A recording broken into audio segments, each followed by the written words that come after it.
ये तस्वीर Bokaro steel city के बीजीएच अस्पताल से आप लोग देख रहे हैं, जहां एक है नहीं बल्कि तीन तीन शव मर्चरी में पड़ा हुआ है और उनके परिजन और आसपास के लोग यहां पर धरना पर बैठे हुए हैं।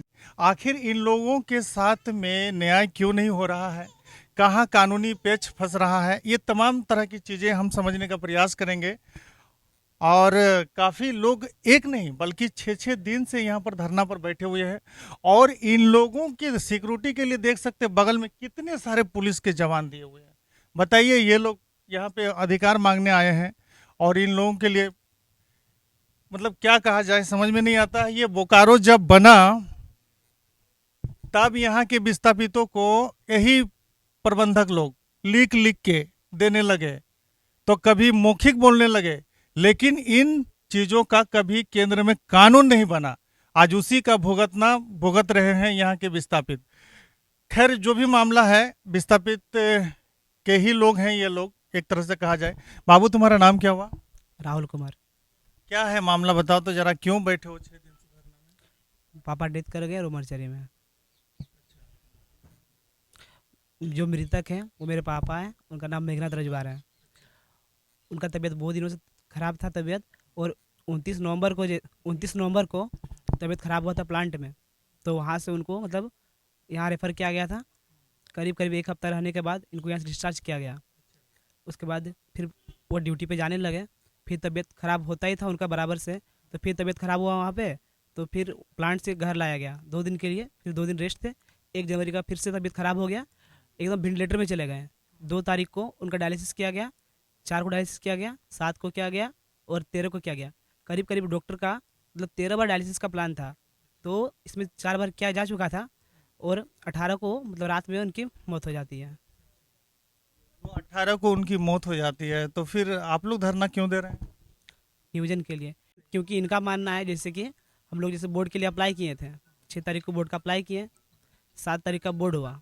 इसका बारे में हमको कोई भी इन्फॉर्मेशन नहीं है पूरे फैमिली में। तो इसके लिए फिर से हम लोग 13 तारीख को बोर्ड का अप्लाई किए। तो फिर डिपार्टमेंट में एप्लीकेशन गया, तो वहाँ पता चलता है पापा के दोस्त के माध्यम से कि आपका मतलब बोर्ड 7 तारीख को क्लियर हो गया है। उसके बाद पापा जी से डेट कर जाते हैं, तब मतलब पर्सनल से ऑफिसर आके बोलते हैं कि आपका डिसीजन नोट सुटेबल आया है। तो वो भी मौखिक, कोई नहीं। अगर हम लोगों को पहले बता दिया जाता इमरजेंसी बोर्ड का करीब 1-2 दिन बाद, तो हम लोग फिर से अप्लाई करते, तो शायद हो भी जाता। और यहाँ पे जो डॉक्टर हैं वो तो क्लिनिक के डॉक्टर हैं, उनके द्वारा ही हमें मतलब इमरजेंसी वार्ड के लिए सलाह दिया गया था। और एप्लीकेशन भी मतलब हम लोग लिखे थे कि 4 बार डायलिसिस भी चल ही रहा है और लगातार डायलिसिस चलेगा ही चलेगा। इसके लिए हम लोग शायद 6 से 7 यूनिट ब्लड भी डोनेट किए हुए थे यहाँ पे डायलिसिस के लिए। और ये लोग बता रहे हैं कि मतलब क्लिनिक मतलब परसेंटेज कम होने के कारण मतलब मौत हुई है। अगर परसेंटेज कम होती तो मेरा पेशेंट तो जिंदा रहता, मरता नहीं ना। तो इसलिए बोल रहे या तो मुझे मेरे पापा को दे दीजिए या तो नियोजन दीजिए, यही मेरी मांग है। तो जो बात इन्होंने बताने का है बता दी है। और छोटा बेटा है, उनकी पत्नी है ना, उनकी पत्नी यहाँ पर है। 6 दिन से ये लोग धरना पर बैठे हुए हैं। हमारे यहाँ के जो भी विधायक हैं या सांसद हैं इस तस्वीर को हमारे चैनल के माध्यम से देख रहे होंगे, अच्छा लग रहा होगा उनको कि देखिए हमारे लोग 6-6 दिन तक यहाँ पर धरना में बैठे हुए हैं, नियोजन कर रहे हैं और इन लोगों के साथ में क्या हो रहा है। बाबू, 6 दिन बैठा तो कुछ प्रबंधक के लोग आए, बात किए, वार्ता किए, ऐसा कुछ हुआ? वार्ता तो यहाँ पे नहीं हुआ, यहाँ पे नहीं हुआ। मतलब कल वार्ता के लिए हुआ था, तो वहाँ भी मतलब बोला जा रहा था यही। हम लोग जैसे बोल रहे कि मतलब किडनी फेल होने के कारण मौत हुई है, डॉक्टर के द्वारा भी बोला जा रहा था हम लोग को। इमरजेंसी बोर्ड भी हुआ, लेकिन वही बोल रहे कि जैसे मतलब डेथ हो जाने के बाद ही लोग बोलते हैं। ठीक है, कोई आके पूछने के लिए आया कि नहीं भैया कि नहीं होगा तुम लोग चले जाओ, ऐसा? कोई पूछने के लिए नहीं आया यहाँ पे। पापा को पैरालिसिस हुआ था। फर्स्ट अटैक उनको आया था 2022 में, जो कि उनका एक हाथ काम करना बंद कर दिए थे। तो उसमें लगभग 1 से 1.5 महीना दवा दी डॉक्टर, उसमें वो थोड़ा बहुत ठीक हुए हैं। फिर उसका जो सेकंड अटैक आया वो 2024 अप्रैल महीने में आया। उसका एक साइड पूरा काम करना बंद कर दिए। तो डॉक्टर बोला इसको साल भर दवा खिलाइए। तो हम लोग करीब 4 से 5 महीना दवा खिलाएं, तो थोड़ा बहुत चलने लगे थे। फिर जब हम 5वां महीना में आए डॉक्टर के पास, तो डॉक्टर बोला कि ये आप फिटनेस ले लीजिए सर, आप तो ड्यूटी जा सकते। तो पापा बोले अभी हम नहीं जा ड्यूटी जा सकते हैं। तो बोला क्या बात करते हैं सर, आपसे जो स्थिति खराब हो, जो व्हील चेयर में लोग ड्यूटी जाते हैं, और आप है कि थोड़ा बहुत चल पा रहे हैं लेकिन ड्यूटी नहीं जा रहे हैं। तो उसी प्रकार से पापा को फिटनेस दे दिए। फिर पापा ज्वाइनिंग किए, फिर लमसम 2 से 3 महीना काम किए। फिर पापा का तीसरा अटैक हो गया जिसमें पूरा शरीर पैरालिसिस हो गया कल। पापा का तो 100% पैरालिसिस है, लेकिन ये लोग बता रहा कि 80%। अगर 80%, हाँ 80%, अगर 80% होता तो पापा जिंदा होते ना, जिंदा होते। आप लोग भी धरना पर बैठे हुए हैं कि नियोजन भी धरना पे बैठे हैं, नौकरी चाहिए हम लोग को। हम लोग कांडरा ग्राम के रहने वाले। मेरे पापा का नाम दुबराज बावरी, मेरा नाम महेश्वर बावरी। जो है कि यहाँ को हम लोग जमीन दे के नौकरी लिए हैं। ये जो हमारे माटी की सरकार है, केंद्र में मोदी जी हैं, उन लोगों को क्या कहना चाहिए अगर उन तक आपकी आवाज़ जाती है? उन लोग का यही कहना, बस हम लोग को नियोजन दिया जाए। जो है क्या कि हम लोग जमीन दिए, ठीक है, जमीन हम लोग का चला गया, जो है पापा भी चले गए, अब नौकरी नहीं रहेगा हम लोग पास, तो हम लोग क्या खाएंगे, कैसे हम लोग आगे की ज़िंदगी जिएंगे। बस यही कहना हम लोग का सरकार से। और चाची क्या डिमांड है, क्या कहना चाह रहे हैं? क्या करना चाह रहे हैं? बेटा को नौकरी दे दीजिए। 13 साल अभी नौकरी था, लंबा नौकरी, और 13 साल और नौकरी नहीं देता है। पुलिस सबको देख के डर नहीं लग रहा है? इतना इतना खड़ा है बगल में। खड़ा है तो क्या, हम भी मर जाएंगे? मरने वाला तो मर गया, हम जी के क्या करेंगे? मर जाएंगे उसके साथ। आपका कहना है कि बेटा लोग को नौकरी मिलना हाँ, बेटा लोग को नौकरी। चाहिए। ये तो प्रबंधक कह रहा है कि उतना परसेंटेज डैमेज नहीं था, पूरा किडनी। घूसखोर है, घूस खा रहे हैं डॉक्टर साहब। हाँ, डॉक्टर लोग घूस खा रहे हैं। क्या वजह है जी? कौन और सटीक रीजन बताएंगे? जी आप क्या कहना चाह रहे हैं, बताइए। आपका नाम क्या हुआ? सर मेरा नाम सुखनंदन रजवार है। जो मित्तू को मैंने कैसे डॉक्टर पे आरोप लगा रहे हैं कि उन्होंने जो रिपोर्ट दिया है वो सही नहीं है, गलत है, ये आप कैसे कह सकते हैं? सर हम उतना तो जानते नहीं हैं, लेकिन जो डॉक्टर मेरा भैया का इलाज कर रहे थे, क्या वो नेफ्रो का डॉक्टर है?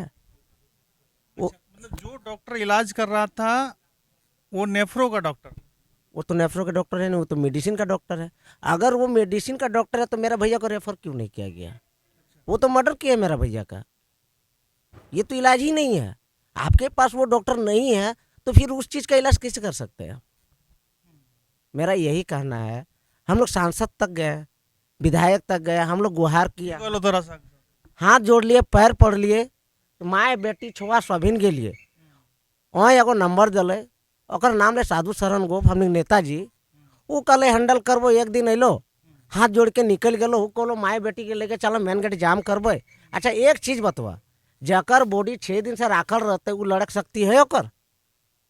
बतवा तो ही बतवा। हम मीडिया के माध्यम से एटा जागरूक करे खोजे विस्थापित के कि आज अगर तोनी सपोर्ट में ना उतरला तो आज हमारे साथ हो, कल तोनी के साथ भेतो, काल एगो केस एले प्लान से डायरेक्ट, जे भी है सिस्टम तुरंत नौकरी लेके निकल गए। आज हमने 6 दिन से यहाँ धरना में बैठल है, आज झाँके तक नहीं, वो कह तो देख, वो कह तो देख, और वोटवा मांगत घर। वो जो लेके आया, नौकरी लेके चला गया, हो सकता है उनका उस क्राइटेरिया में उनकी मौत हुई और उनको नौकरी मिल गई। आप उस क्राइटेरिया में नहीं है।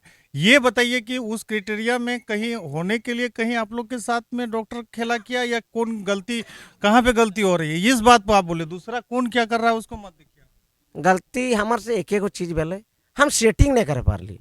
ठीक है, सीधे डायरेक्ट बात है।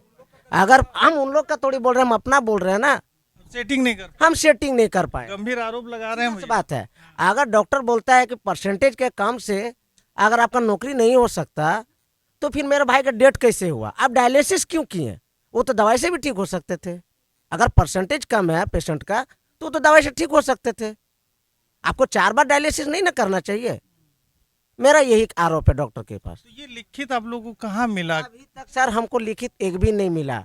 डेट करने के बाद आज तक हमको लिखित नहीं मिला। और जब डेथ का कारण जो लिख के दिया गया भैया किडनी से फलना से, तो ये कहाँ कुछ नहीं, पर्सनल का आदमी आता है डिपार्टमेंट का, वो बोलता है सर आप लोग डीए बेसिक ले लीजिए। हमने डीए बेसिक काहे लो? पर्सनल आदमी आके बोलता है? हाँ, पर्सनल का आदमी आए ले लो, 15,000 रुपया दे जाके अंतिम संस्कार कर ले।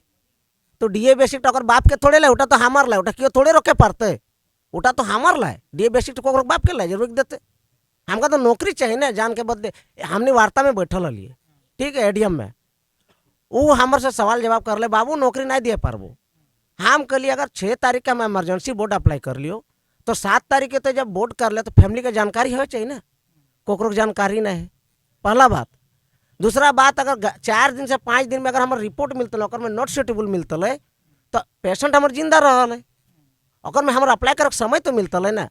तो हम अगर हुआ कर्मचारी के बाबू हम हाथ जोड़े, अगर मतलब ते मर्डर करल है तो वहीं हाथ जोड़े हमका, अगर मतलब गलती तौर से भेलो, हम अब नहीं लिख सके शेड्यूल, अगर नहीं लिख सके तो शेड्यूल, तो कहे हमार नौकरी, अपन नौकरी बचा के हम तोरा कैसे देबो, तो गलती कर तो अपन नौकरी देखे, लेकिन हमार बीवी बच्चा तो रोड में आ गए ना। तो ये गंभीर आरोप परिजन के तरफ से ये समझ सकते हैं। जो भी विधायक, सांसद, मंत्री, तमाम लोग हमारे चैनल को देखते हैं, हम उनसे कहना चाहेंगे कि कम से कम इन लोगों को देखिए एक बार और इन लोगों की समस्या का समाधान करिए, क्योंकि इन लोगों को कौन बता रहा है, क्या बता रहा है, कोई व्यक्ति आगे कह रहा है, बोल रहा है तर गारक लोकटा मर लो, लेकिन किडनी के से नहीं मर लो, अब मरा भी है तो परसेंटेज नहीं है। तो इस तरह की बातें हो रही है। जो भी लोग हमारे चैनल को देख रहे हैं, मैं उनसे कहना चाहूँगा कि अगली बारी आप लोगों की है भैया, सोच लीजिएगा, वीडियो को शेयर जरूर कीजिएगा, सब्सक्राइब कीजिए, नहीं कीजिए कोनो दिक्कत नहीं है। जोहार, जय झारखंड।